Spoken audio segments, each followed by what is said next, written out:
Vamos falar um pouquinho de economia agora e olhando também para os Estados Unidos e de lá, porque o economista Will Castro Alves é quem chega agora ao vivo. Will, é um prazer falar contigo novamente e eu queria te perguntar sobre o PIB americano, porque havia uma expectativa ali do mercado de um crescimento de 1,8%, chegou a 2,4%. Quais são os fatores que influenciaram e de que forma que isso traz reflexos também para o mundo todo, inclusive aqui para o Brasil? Bom, Evandro, boa noite a todos. Prazer estar aqui conversando contigo. Realmente, reforçando aquela máxima que o oráculo de Omaha, Warren Buffett, né, aquele grande investidor, fala, né, Never bet against America. De fato, surpreendeu aqui o PIB dos Estados Unidos, 2,4%, puxado por um setor de consumo muito forte e também o setor de serviços, né? A gente está aqui em pleno verão no hemisfério norte, então quem viaja para cá nos Estados Unidos vai perceber, obviamente, que você vê muitos bares, restaurantes, hotéis todos lotados. Essa realidade não foi exatamente a realidade do segundo trimestre, a realidade atual, né? Mas a gente já viu muita coisa acontecendo também nesse segundo trimestre, o consumo muito forte, né? O mercado americano, a economia americana, ela é muito, como a gente fala, resiliente, né? Uma expressão na economia. Então, apesar das taxas de juros mais elevadas, o consumidor americano ele continua consumindo. E a gente também viu um pouco um leve aumento ali das fábricas, das indústrias também voltando a investir, depois as empresas buscando se restocar também. Então foram dois vetores positivos, mas essencialmente o consumo e o setor de serviços puxando bem. Agora, Will, diante desse número que surpreendeu, por que o mercado não reagiu necessariamente bem hoje? Pois é, a gente já vê a Bolsa Americana numa forte alta ao longo desse ano. Muita gente em 2022 olhava para o aumento das taxas de juros nos Estados Unidos e dizia, bom, vai ter recessão nos Estados Unidos, não tem como, né? Uma forte elevação, a maior alta na taxa de juros em 40 anos, para combater a maior inflação também em 40 anos, né? Mas a verdade é que a economia se mostrou, de fato, resiliente e a Bolsa veio andando. O S&P, né, que é o principal índice da Bolsa Americana, já acumula alta de 18%, e o Nasdaq, mais voltado nas empresas de tecnologia, mais de 30%. Então é normal também que, passado essa forte alta, mesmo depois de um dado forte do PIB, como tu bem citou, a gente tem um movimento aí de realização, é normal isso, né? Agora, Will, eu queria mudar um pouquinho de assunto e falar com você sobre o balanço que está sendo divulgado pelas maiores companhias americanas. A gente tem até os números para trazer aqui para nossa audiência, para que eu possa comentá-los com você. Vocês conseguem colocar a arte aí para a gente, por favor? Vamos dar uma olhada então. Olha só o balanço do McDonald's, a receita de 6 bilhões e meio, lucro de 2,31 bilhões e o valor de mercado 218 bilhões de dólares. McDonald's, como é que se avalia esse desempenho e depois a gente vai fazendo o comparativo, Will? O legal de falar dessas empresas que muitos conhecem e vivem e fazem parte, né? Fazem parte do dia a dia o McDonald's. De fato, o McDonald's conseguiu surpreender e ele sempre consegue surpreender, né? Com receitas crescendo na ordem de 10%, lucros crescendo na ordem de mais de 20%. É bem verdade que quando você olha, isso é um ano contra ano, né, um trimestre do ano passado, você ainda tinha algumas lojas reabrindo, você tinha ainda a China fechada e o McDonald's tem lojas por lá também, então influenciou nesse resultado essa reabertura de China agora, né, pega a reabertura completa, mas também algumas novidades em termos de menu.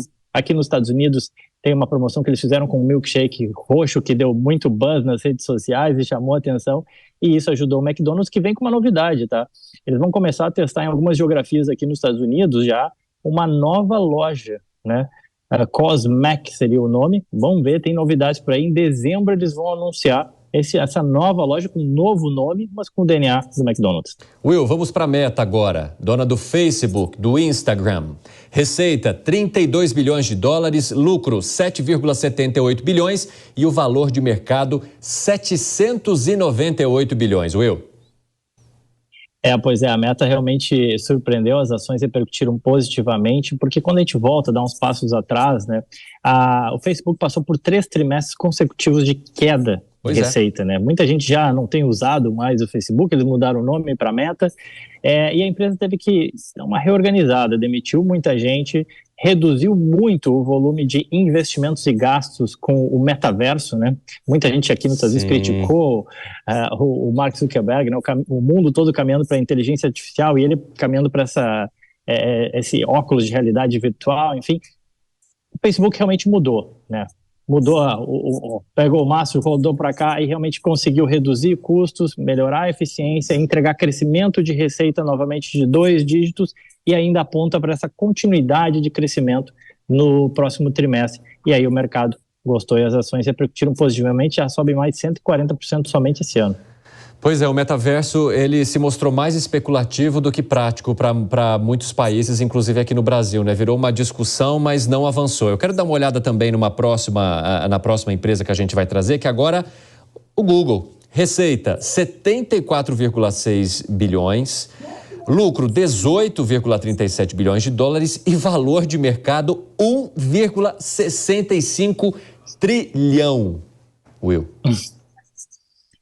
Não é por pouco, não é pouca coisa, realmente é um valor muito expressivo, mas se você olhar também e pensar, né, parar para pensar, 18,37 bilhões de dólares de lucro, ou seja, pagou todas as despesas, todos os funcionários, pagou tudo que tinha que pagar, sobrou de lucro 18,3 em um trimestre, são 3 meses, né?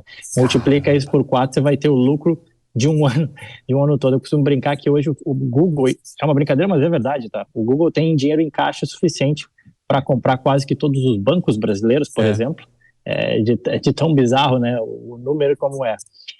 Mas enfim, o Google surfou muito bem aí essa atividade da economia, não só nos Estados Unidos, Europa também se reabrindo, China reabrindo, o mundo voltando ao normal, o mundo está crescendo, o próprio Brasil crescendo mais aí do que esperado, né? E para a Google isso é super importante, né? Porque as empresas elas anunciam, elas usam os ads do Google, né? Como uma forma de capturar, de crescer, de ganhar clientes e por aí vai. E quando a economia cresce, o Google acaba percebendo bem isso, né? Então acho que esse foi o principal impacto aí.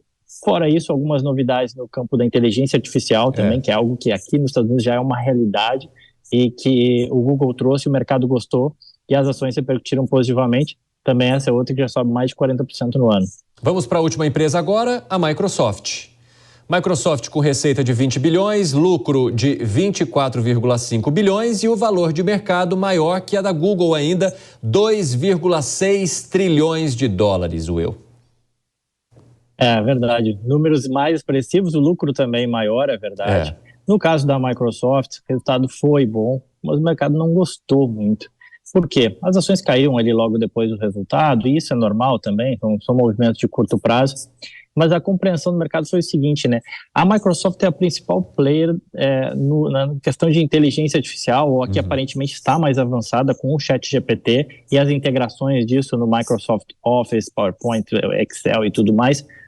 Só que no resultado ela vem e diz o seguinte, olha, o nosso crescimento em inteligência artificial vai ser gradual.